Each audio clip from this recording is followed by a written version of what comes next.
Hello creation, hope you're well. I've just written this. It's called, well, I wrote it yesterday actually. I've got there's a couple of short ones that I wrote yesterday, but anyway, this one that I'm going to read you is called The Empty Vessel. How arrogance begets the well-funded adventurer who claimed to have discovered lands that were already inhabited. How immature those who covet material wealth over love of the spirit. Little interest in anything but self, always to be exhibited. And when their day of judgment comes, and the temple, their temple, lay strewn from trestle to trestle, little shall be contributed to Creator by the one of the empty vessel. Yeah. Ain't that? It's I really quite like that actually.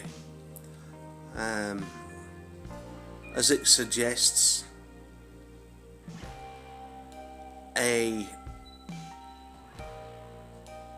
we each contribute in our own ways, and everything's going to a divine plan.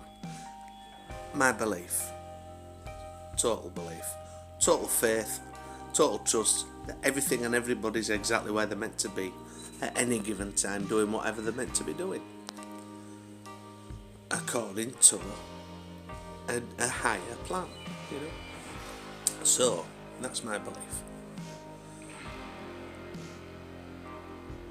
And that in itself contends that statement, where when the body finally perishes and it comes to day of judgment and you're laid there and being prepared, you know, as it were,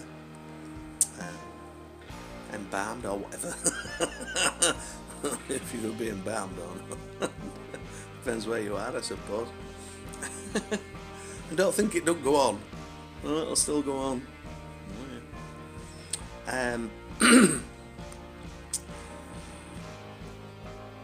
Then it's what you have to offer, and I believe that this is my own personal belief, that those who are spiritually awakened, those who are consciously awake and aware of self, but in not in the content as in selfish, but you know, in the being the observer, being the one who lives in gratitude, being the one who lives in love of the self and not in lust of the self. That's a good way of putting it actually. The one who lives in love of the self and not lust of the self. Yeah, that's perfect, a perfect way of putting it. And I believe that there's more that shall be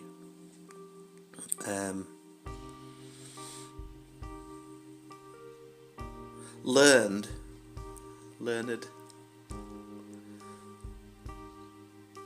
from that life than there will from the life of the selfish, you know, the life of the lust, as opposed to the life the life of love would be more, there would be more learnt through a life of love than there would through a life of lust.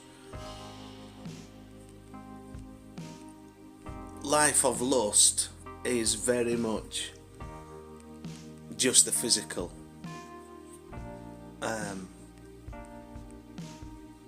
That's my personal take on it.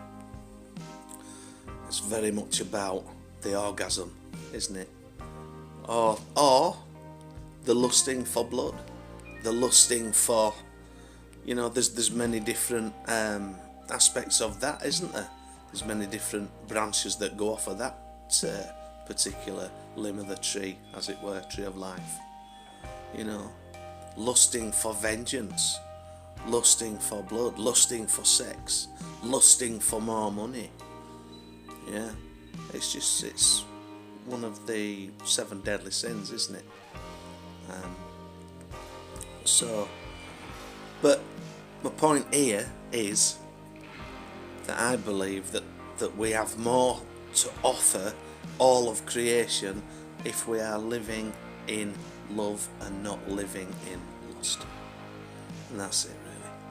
So, and I think I'm really surprised and pleased at what's come out there, you know. I really am.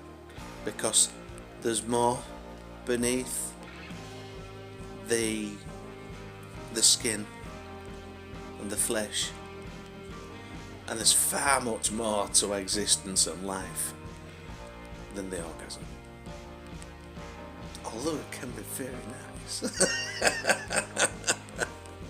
But only if you're with the right one, in my opinion. Anyway, that's it for now. I'll try and get that other one done. I will hopefully get done a bit later, or read out a bit later. Take care.